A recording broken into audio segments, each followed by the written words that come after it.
මේ 90 දශකයේ ක්‍රිකට් කියන්නේ නිකන් වෙනම ලෙවල් එකක දෙයක්.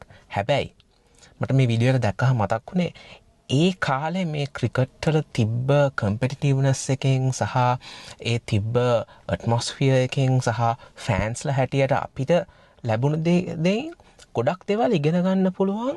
ඒ කියන්නේ මාකට් එකක කම්පිටිටිව්නස් වලින් කරන්න පුළුවන් මොනවද කියන එක ගැන.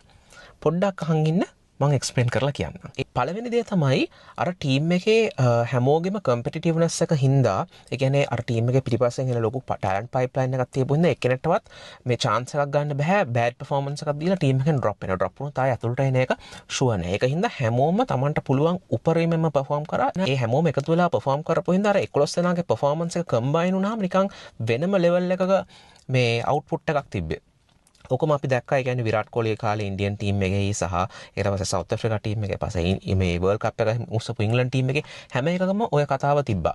ඉතින් ඕකෙන් අපිට ඉගෙන ගන්න පුළුවන්. ඒ කියන්නේ මාකට් එකෙත් ඒ කියන්නේ අපේ ඉකොනොමි එකේ සහ ඕනම ඉකොනොමි එකක සහ ඕනම මාකට් එකක ඒ කියන්නේ ඔයා හරියට සිස්ටම් එකක් හදලා ඒ කියන්නේ මෙන්න මේ විදිහට මේ වගේ නීති එහෙම තියෙනවා. මේ නීති කඩන්න නැතුව හරි ප්ලේ මේ ෆෙයා ප්ලේයිං ෆීල්ඩ් එකක ඉන්න ප්ලේයර්ස්ලට සහ කම්පනීස් වලට කම්පීට් කරන්න ඉඩ දුන්නොත් ඒගොල්ලන්ට ඒ ෆීල්ඩ් එකේ මේ එෆිෂන්සි එක අවුට්පුට් එක ප්‍රොඩක්ටිවිටි එක සහ අපේ කස්ටමර්ස්ලා පාරිභෝගිකයෝ හැටියට අපිට ලැබෙන බෙනිෆිට්ස් ඒ කියන්නේ වෙනම ලෙවල් එකකට නගන්න පුළුවන් chance එකක් මේ මාකට් ප්ලේස් එකත් සිද්ධ වෙනවා. අපි ඉන්න කට්ටියට ඒ කියන්නේ ඉන්න පාටිසිපන්ට්ස්ලා හරියට ප්ලේ කරන්න ඉඩ දුන්නොත්.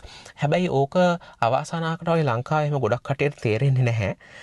ඉතින් අර හැමතිස්සෙම කරන්නේ මොකක් කර ප්‍රශ්නයක් වුණත් මේක රජයට කියන්න මේකට බහැලා රජයෙන් මේක කරන්න කියලා රජයෙන් මේක කියලා මොකද උතන ප්‍රශ්න වෙන්නේ හැමදේම රජයෙන් කරන්න ගියොත් රජය මොකටද ඇත්තටම හරි විදිහට වියදම් කරන්නේ. අන්න ඒක තමයි ප්‍රශ්නය. මොකද මම මේක කලින්ුත් කොහේ හරි කියලා තියෙනවා. ඒ කියන්නේ ලංකාවේ රජයට ලැබෙන ආදායමෙන් 80%ක් විතර යන්නේ පෙන්ෂන් සහ ණය ගෙවන්න. ඉතින් එතකොට ඊටු අර පොඩි ගාණයි තියෙන අනිත් දේවල් වලට ආයෝජනය කරන්න. ඉතින් රජයකට බෑ හැමදේම කරන්න. කරන්නේ මොකද්ද? ඒ වියදම් කරන හැම රුපියලක්ම වැඩියෙන්ම රිටර්න් එකක් එන විදිහට තමයි රජයක් වියදම් කරන්න ඕනේ. ඒක අමාරුයි.